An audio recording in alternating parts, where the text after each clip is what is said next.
Bora te atualizar sobre Abel Ferreira na seleção. Existe algum fundo de verdade nessa história? Bora te falar sobre a chance de Abel Ferreira virar técnico da seleção brasileira. Alguns jornalistas têm publicado que o técnico do Palmeiras virou uma possibilidade desde o desacordo com Carlo Ancelotti na última terça-feira. Eu já havia dito para vocês que o Ancelotti segue na pauta da seleção e quero avançar em relação a essa história do Abel. Primeiro, colocando a frase da Leila Pereira, presidente do Palmeiras, sobre o tema. Nenhuma pessoa da CBF ou ligada à entidade procurou o Palmeiras para falar sobre o Abel. Aliás, eu tenho certeza de que, se a CBF tiver interesse de fazer futuramente um convite ao Abel, o presidente da CBF, o Edinaldo Rodrigues, vai me telefonar antes de qualquer movimentação, fecha aspas. A Leila está certa. Existe um acordo de cavalheiros entre a presidente do Palmeiras e o presidente da CBF. Vou avançar nessa informação.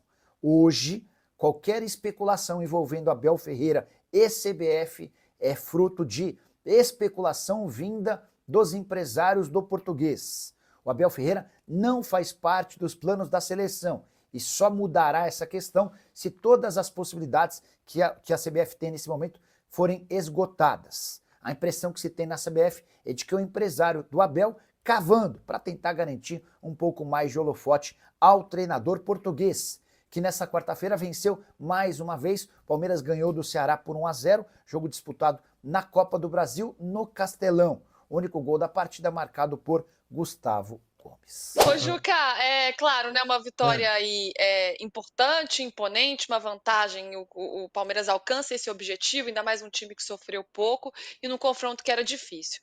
Agora, o lado meio vazio desse copo, vamos olhar para o ataque do Palmeiras. Hoje, o gol sai do Gustavo Gomes numa jogada de bola parada. O Palmeiras investiu muito no ataque, especialmente para ter dois jogadores, Vitor Roque e o Paulinho, mais de 40 milhões de euros, 43 milhões de euros, o Vitor Roque 25, no Paulinho 18.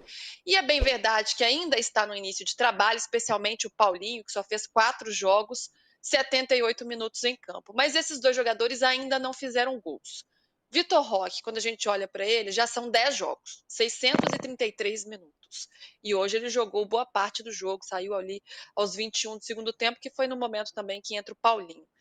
Tá na hora de esse ataque fazer gols ou ainda é o início, tem que ter um pouco de cautela ainda ou já dá para haver alguma cobrança?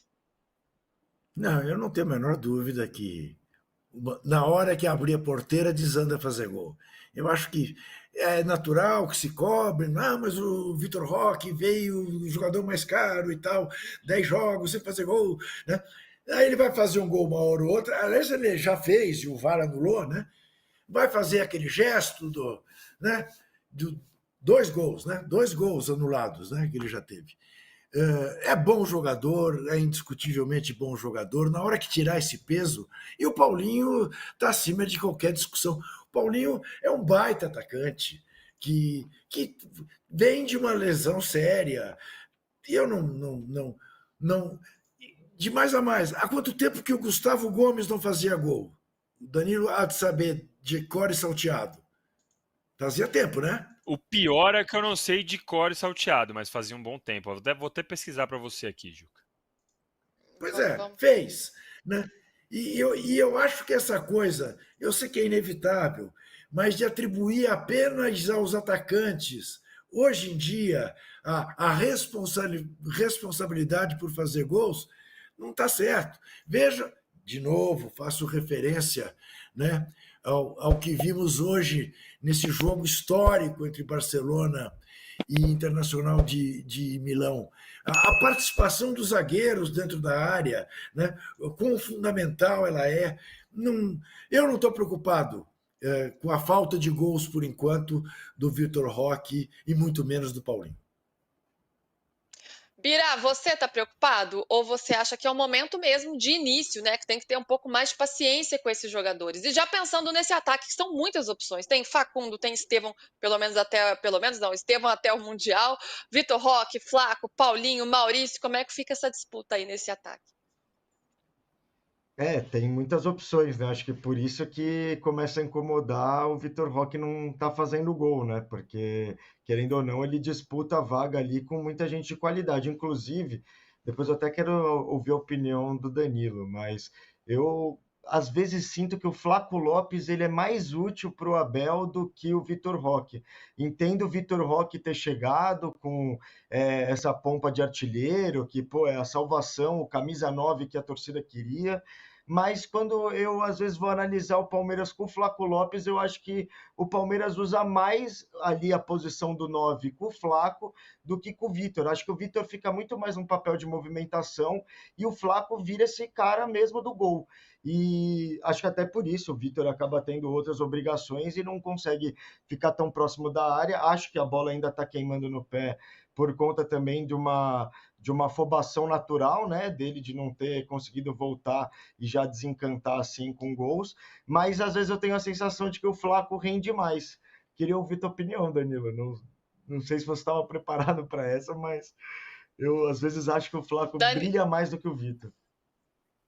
Danilo, só para te pontuar, tem 2 recados. O último gol do Gomes, hein, Juca? 13 de fevereiro contra a Inter de Limeira, na vitória do Palmeiras por 3-0. Então foi em fevereiro deste ano.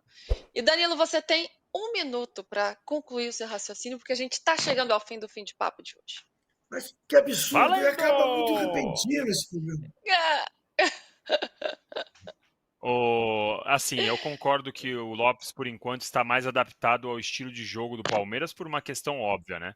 Ele conhece os jogadores conhecem ele há mais tempo, então eu acho que realmente eu concordo com a visão do Bira, que por enquanto o Flaco Lopes ele é mais útil ao Palmeiras e mais útil ao estilo de jogo do Palmeiras, que eu acho que vai se adaptar para o Vitor Roque. Você vê claramente quando vai ao estádio, nos jogos em que o Vitor Roque entra, ele ainda está se adaptando, ele ainda mostra onde quer receber a bola, e isso eu acho completamente natural.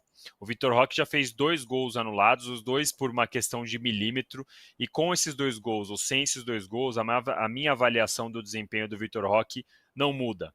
Eu entendo, é manchete, é estatística, pode ser falado, eu não estou dizendo que não pode ser falado, mas para mim, a partir do momento que o Palmeiras continua ganhando, quando ele sai, o Flaco Lopes faz gol, ou o Gomes faz gol, ou o Estevão faz gol, ou o Facundo faz gol, o Vitor Roque não estar fazendo, é um problema que o coletivo está resolvendo. Então é algo que, para mim, não é um problema. Até porque o Vitor Roque tem 20 anos, o Palmeiras contratou ele por 5, pode renovar por muito mais. Então, se ele passar 1 ano sem fazer gol, não tem problema. O Rony, ele é o maior artilheiro da história do Palmeiras na Libertadores e demorou 20 e poucos jogos para fazer o primeiro. Então, sinceramente, os 2 gols anulados do Vitor Roque, se tivessem sido validados, não mudariam a minha avaliação. Vitor Roque tem altos e baixos, bons momentos, mostra que tem uma qualidade, mas ainda precisa se adaptar melhor ao que é jogar no Palmeiras e no futebol brasileiro de novo, porque, querendo ou não, ele ter ficado esse 1 ano e meio fora aí muda um pouco o jeito de jogar e o jeito de treinar. E aí, torcedor palmeirense, gostou do vídeo?